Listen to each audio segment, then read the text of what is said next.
Next जो हमारे पास question है, कहता है एक शख्स है फूल बेचने वाला, उसने फूल ख़रीदे कितने हिसाब से?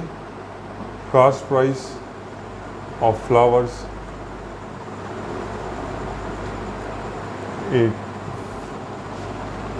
$18 पर 12 दाने उसने फूल ख़रीदे, एक दर्जन 18 के हिसाब से।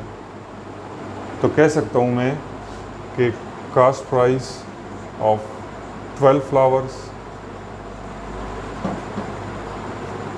Is equal to $18। ठीक है, अब उसने एक एक फूल बेचना शुरू कर दिया।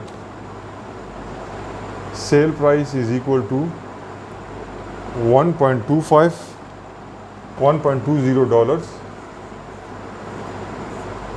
Each flower.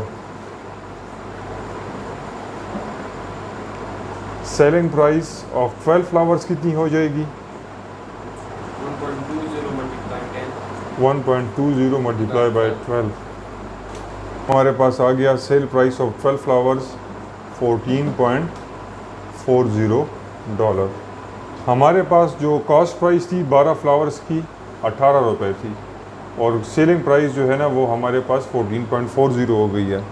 यानी एक चीज़ को हमने जितने की ख़रीदी थी उससे सस्ती हमने बेची, तो हमें लॉस हो गया। Loss is equal to cost price minus sale price.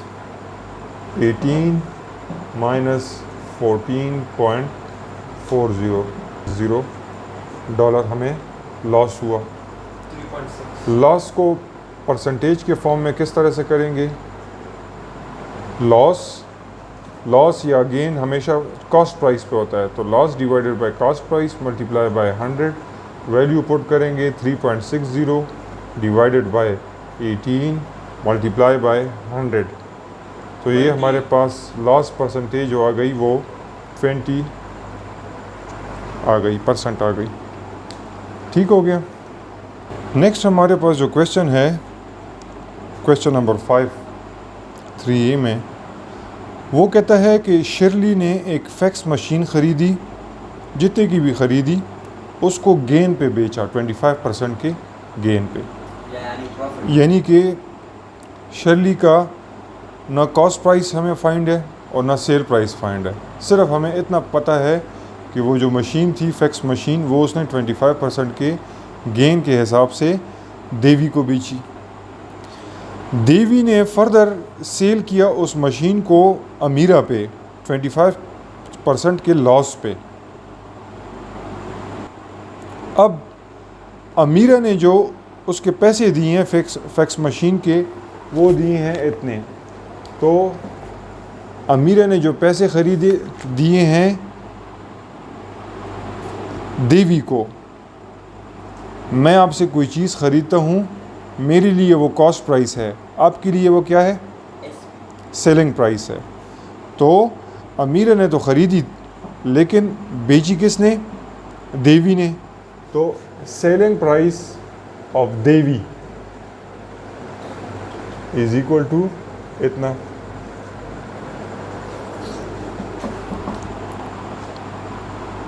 देवी को जो लॉस हुआ वो था 25%। तो कॉस्ट प्राइस कितनी होगी? X, यानी देवी की जो कॉस्ट प्राइस है वो हमारे पास शिरली की सेलिंग प्राइस होगी। समझ आ गई ना बेटा? तो सेलिंग जो प्राइस है देवी की, जो कॉस्ट प्राइस है देवी की, वो शिरली की सेल प्राइस होगी। तो कॉस्ट प्राइस फाइंड करने के लिए let sale price is equal to 100, loss is equal to $25 में, cost price is equal to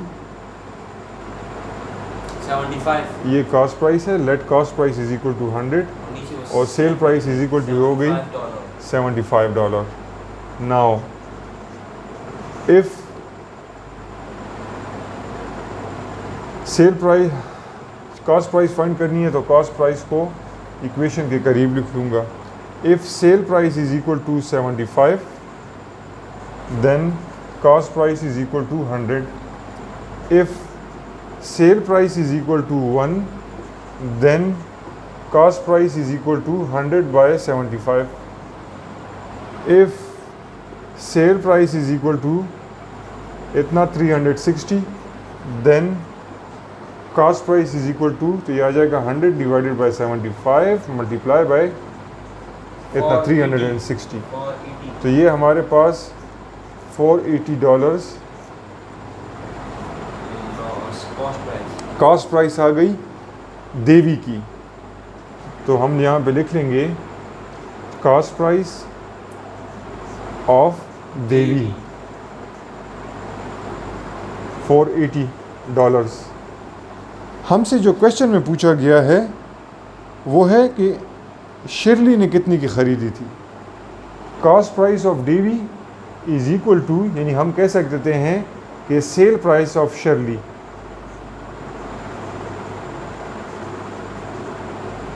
तो सेलिंग प्राइस शिरली की $480 है.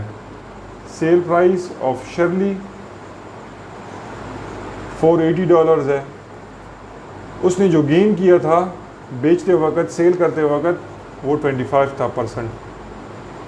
तो कितना होगा कॉस्ट प्राइस, कितना होगा? तो कॉस्ट प्राइस के लिए हम दोबारा से सपोजिशन कर लेते हैं कि let cost price is equal to 100, gain is equal to 25, sale price is equal to 125. Now if sale price is equal to 125, then cost price is equal to 100.